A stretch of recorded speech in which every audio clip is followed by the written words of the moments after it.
నమస్కారం అండి. నేను మా పిల్లలు తీసుకొచ్చేదానికి నారాయణపురానికి వచ్చినాను. బైక్లో తెలిసిన ఒక ఆయన్ని తోడుకొని వస్తే అప్పు తీసుకున్నందువల్ల టీసీని చింపేదానికి ప్రయత్నించినారు. నేను చేయలేసి పీక్కున్నాను. అయినా కూడా బట్టలనంతా గుంజి బయట వస్తానే నన్ను కొట్టి లాక్కెళ్ళి చెట్టుకు కట్టేసి మార్చేసినారు. ముందు మా ఆయన్నే చేసినారు. నైట్కి నైటే తోడుకొని వెళ్ళి మా ఆయన దిగులు పడి వెళ్ళిపోయినాడు. నాకు ఆ పెళ్ళాం వద్దు, బిడ్డలో వద్దని. వాళ్ళ తమ్ముడికి 16 లక్షలు ముందరికి నిలిచి ఇచ్చిన దానికి ఆ అప్పుకు దిగులు పడి మా ఆయన కొద్దిగా చేసినాడు. వాళ్ళు ఎట్లు ఇచ్చినారో అట్లా ఇస్తామని మంచిగానే చెప్తా ఉన్నాం. వినలేదు. చాలా దారుణంగా కొట్టి మా పిల్లోడు ఏడుస్తా ఉంటే రోడ్డుకి ఇచ్చేసి మారి చేసిండారు. ఇస్తాము, మాకు ఏదైనా లోన్ ఈయన వస్తే ఇస్తామని చెప్పినాము. ఈ మారి చేసిండారు. చీరని అంతా ఇప్పి కొట్టి తాడు తీసుకొచ్చి కట్టేసి మూతిని అంతా గిల్లి గొంతు పిసికి చంపేస్తామని బెదిరించినారు. చెప్పితే కూడా వినలేదు. దారులు పోయి వచ్చేవాళ్ళు ఈ మారి కట్టేయడం లేడీస్ని తప్పు అని చెప్పిన తర్వాత అప్పుడు కూడా ఏం లేదు. ఏమన్నా ఉంటే నువ్వు కట్టేసి తీసుకెళ్ళు అని చాలా దారుణంగా కొట్టినారు సార్. లోపల ఈ మారి చేస్తూ ఉన్నారు. ఆ ఊర్లో పోయేదానికి లేదు, వచ్చేదానికి లేదు.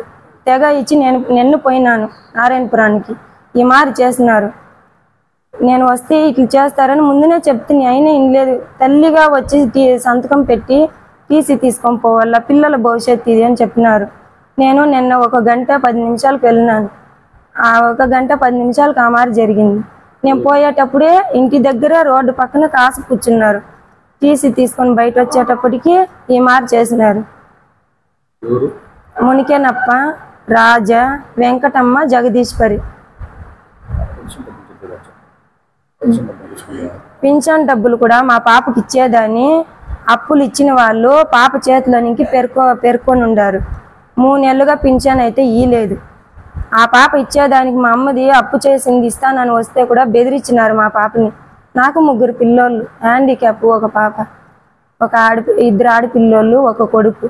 మా కొడుకుని తీసుకెళ్ళినాను. వాడిని ఈడ్చి రోడ్డుకి వేసేసి మా అమ్మను కట్టొద్దంటే కూడా ఈ మారి తాడేసి లాగి కట్టినారు. తీసుకుని దాన్ని ఇస్తామని ఏమను మంచిగానే చెప్తా ఉన్నాను. అయినా వినలేదు. నా మెడలో ఉండే బొట్టునే కూడా నా మొగుడు బాగుంటే చాలు. ఒకప్పుడు బాగా బతికినోడు. 1,00,000 తీస్తే 1,00,000 వడ్డీ కట్టిండాడు. ఊరికి వచ్చేదానికిలే పోయేదానికిలే. మాకేదో కాలనీ ఇల్లు వచ్చింది. ఆ కాలనీ ఇల్లు కట్టుకుంటే దాన్ని అమ్మేసేయి అంటూ ఉన్నారు.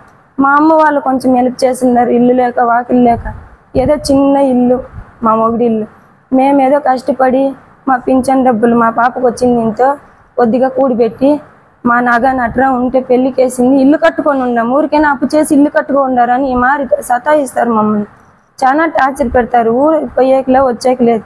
మా పిల్లోళ్ళు 1 సంవత్సరము ఆడ తినేదానికి ఉండేదానికి చాలా కష్టపడి ఉన్నారు. స్కూల్కి పోయేటప్పుడు వచ్చేటప్పుడు ఆ మారి సాపిస్తారు. పిల్లోళ్ళని కత్తితో పొడుస్తాము, మూట్లు కసి పెడతాము. అప్పు ఇవ్వకపోతే మీ నాన్న ఎక్కడున్నారు, మీ అమ్మ ఎక్కడున్నారు అని ఈ మారి చేసినారు. అప్పుల వాళ్ళంతా ఇంటికి వచ్చి నైట్లో తలుపులు తట్టేవాళ్ళు. మా అమ్మ వాళ్ళ ఇంటికి వెళ్ళి కూలి పని చేసుకొని అప్పు తీర్చుతాము. ఇచ్చిన వాళ్ళ డబ్బులు మనం ఇవ్వాలా? వాళ్ళు ఎంత కష్టపడి ఇచ్చిందనో ప్రయత్నిస్తుంది.